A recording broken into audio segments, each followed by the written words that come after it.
Alors l'élément phare qui me guide vers l'architecture et qui m'oriente vers ce domaine passionnant, où j'exerce quand même ce métier dans mon esprit depuis l'âge de 7 ans, date à laquelle, année à laquelle mon père m'a offert un chalet miniature à Michlifen en skiant. Et ce petit chalet de bois m'a vraiment orienté vers ce métier passionnant qui est pour moi une philosophie de pensée.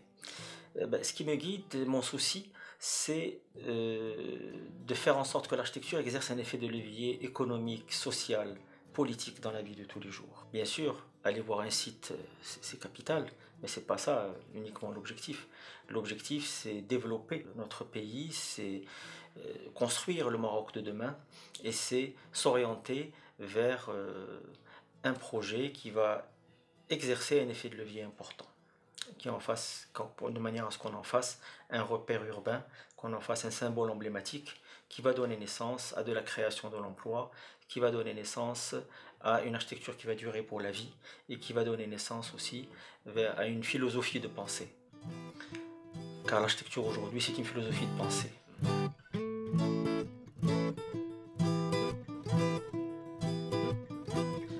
Actuellement, il y a quelques projets au niveau de la production architecturale contemporaine marocaine qui sont intéressants, mais malheureusement pas trop présents. Au niveau écologique, au niveau environnement durable, il y a un effort à faire de notre part, dans notre métier, pour que les choses soient réalisées, les projets soient réalisés autrement. Donc aujourd'hui, les projets contemporains, bien sûr, jouent un rôle, mais il faut quand même penser d'une autre manière au niveau de l'intégration dans ces projets, dans la ville, dans l'urbanisme où ils se situent, de manière quand même à ce que ces projets donnent naissance, indépendamment de la création de l'emploi, à des lieux de rencontre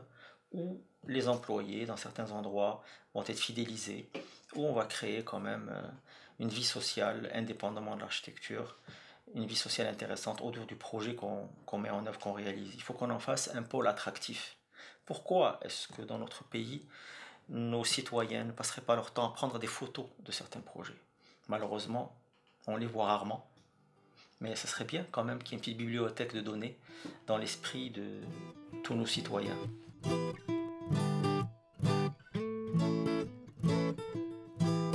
Alors aujourd'hui dans notre pays, on est dans une situation émergente intéressante au niveau de l'architecture et la jeune architecture particulièrement. Il y a effectivement une jeunesse intéressante, créative, et si je peux me permettre, la seule chose que je leur reproche, c'est le fait qu'ils soient un peu trop ciblés sur Internet et un peu trop sur les fichiers numériques. Ça serait merveilleux que cette magnifique jeunesse esquisse, dessine, réfléchisse et fasse de l'architecture, qu'ils en fassent une philosophie. Ceci dit, il y a des projets très intéressants aujourd'hui qui quand même ont donné naissance à des projets qui jouent un rôle grâce à cette jeunesse d'aujourd'hui.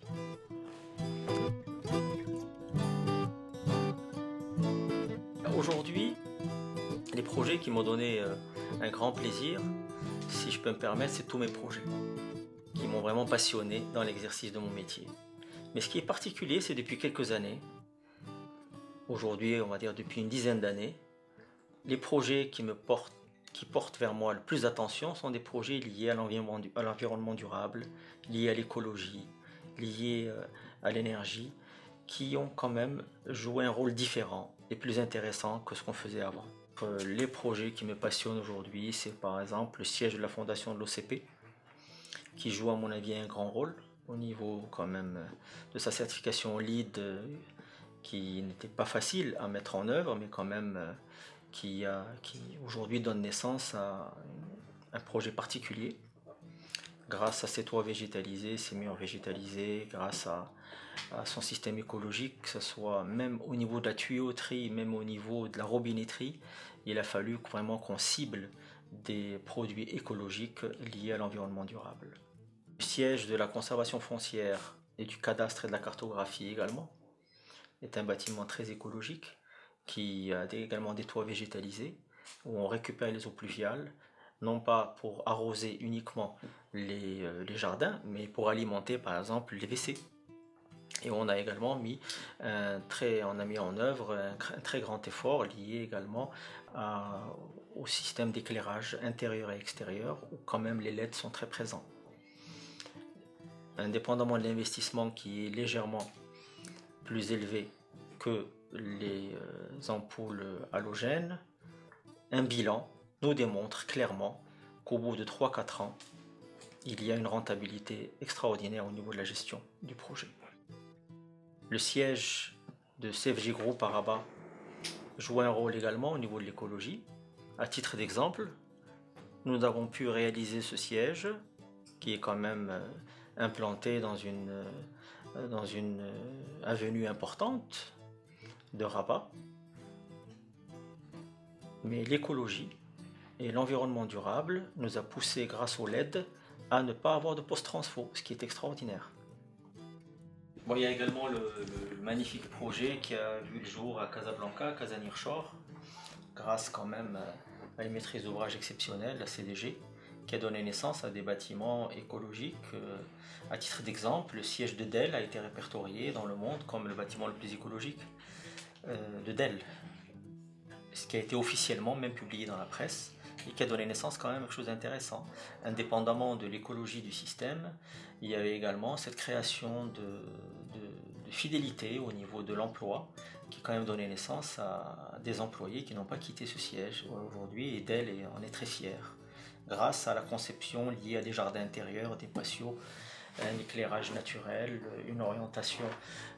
architecturale au niveau du nord, sud, est, ouest, étudiée en fonction de pas mal de points qui ont beaucoup été estimés. Les autres tranches également de Casa Nearshore ont énormément été appréciées, particulièrement par certains pays d'Afrique, dont le Bénin, qui est très intéressé pour réaliser le même projet au Bénin, qui me sollicite pour réaliser un projet dans ce sens, où on a prévu d'ailleurs bientôt de commencer ce projet. CTI Tangemed, qui est en bord de mer et qui est quand même la porte d'entrée de l'Afrique, également est un bâtiment très écologique qui joue et jouera un grand rôle grâce à titre d'exemple, la gare maritime, qui est une gare implantée sous un tunnel, on va dire, sous le bâtiment, et qui passe sous le bâtiment. Et là également, les résis de façade, l'éclairage, tout a été étudié de manière à vraiment développer l'écologie et l'environnement durable dans ce projet. L'hôtel Rifnador au bord de Marchika a quand même un toit végétalisé au niveau de tout le jardin avec une piscine également, qui a donné naissance à une isolation exceptionnelle où on a implanté la discothèque sous ce jardin, le fitness, le spa, et ce qui donne naissance également à une très très grande écologie au niveau de l'exploitation de ce projet.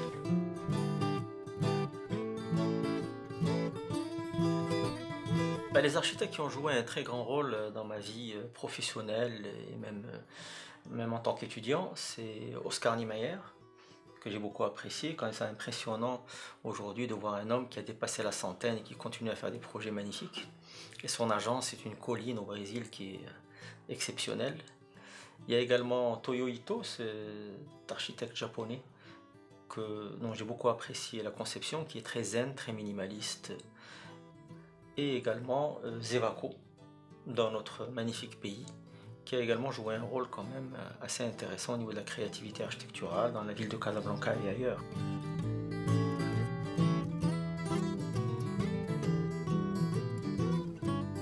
Les matériaux liés à l'architecture qu'on utilise dans nos projets sont très très liés à bien sûr l'aspect et la dimension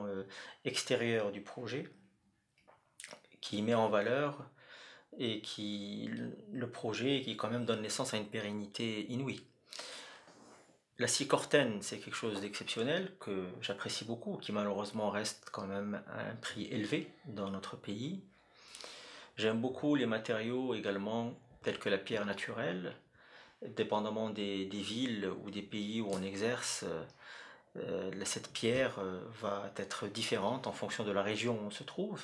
mais la blancheur d'une pierre dans une ville comme Rabat ou Casablanca, et à titre d'exemple, le Riyad Center serait vraiment, ça aura un projet qui va jouer un rôle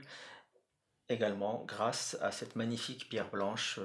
naturelle qui habille ce projet. Les murs végétalisés sont quelque chose d'exceptionnel, qui malheureusement ne sont pas toujours réalisables, tout simplement en raison de leur coût, pas plus. Et bien sûr, le bois, c'est quelque chose d'extraordinaire, d'exceptionnel, à condition bien sûr de mettre en œuvre un vernis qui va durer au moins 10 ans, de manière à imperméabiliser le matériau de façade. Le bois bakélisé est également est un produit que j'utilise depuis une vingtaine d'années, qui a vraiment donné naissance aujourd'hui à des projets très intéressants au niveau de leur dimension naturelle.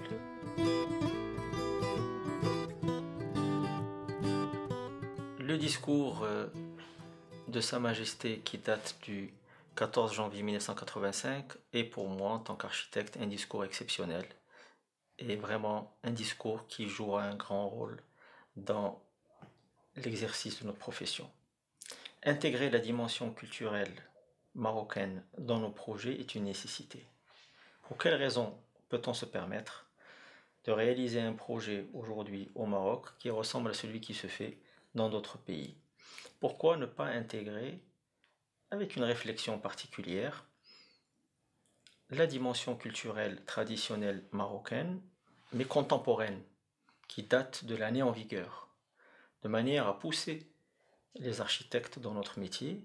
à être créatifs, aussi créatifs que les artistes peintres quand même, qui font aujourd'hui des choses magnifiques. Pourquoi ne pas intégrer une résille de façade, intégrer une porte d'entrée, intégrer un auvent, donner une petite touche à chaque fois, contemporaine et très marocaine dans l'esprit du projet. À titre d'exemple, l'hôtel Gifnador, qui est ce complexe touristique au bord de Machika à Nador, intègre des résilles de façade qui sont inspirées de la culture amazighe, mais d'une manière contemporaine. Le résultat, très honnêtement, est à la hauteur de notre culture. Et en toute sincérité, ce qui serait formidable,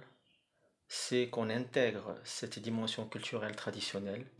mais de la manière la plus contemporaine possible.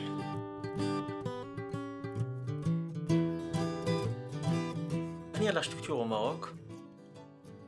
qui est un pays qui est en pleine émergence et qui quand même a donné naissance à des projets extrêmement intéressants dans l'architecture, dans notre magnifique pays, ce serait que les architectes soient plus présents dans les comités de réflexion liés à l'administration, à la stratégie et le développement de notre pays. Pour quelles raisons est-ce que les architectes ne s'impliqueraient pas plus, bien sûr s'ils sont sollicités, dans le développement de l'urbanisme, dans le développement de l'architecture, surtout lié à la culture et à l'environnement social. Ce qui est regrettable aujourd'hui, c'est que l'avenir du logement social, de l'immobilier résidentiel est un peu inquiétant dans la mesure où on ne développe pas les projets autrement. Au niveau de la qualité architecturale, quand même, qui doit au minimum respecter les êtres humains en tant que citoyens. Pourquoi ne pas créer des programmes liés aux activités sportives dans un logement résidentiel, à des activités également culturelles, avoir une crèche, une supérette, une salle de sport, une piscine, un joli jardin, des toits végétalisés, des murs végétalisés, qui feront en sorte que notre population, même si elle n'a pas les moyens de loger dans le haut standing, au moins qu'elle soit dans un cadre qui fait en sorte d'éviter que nos citoyens soient donc mal logés. Bon, grâce à Nabil Abdallah, heureusement, les choses vont se développer dans le bon sens et j'espère que l'architecture exercera un effet de levier économique et social dans notre pays.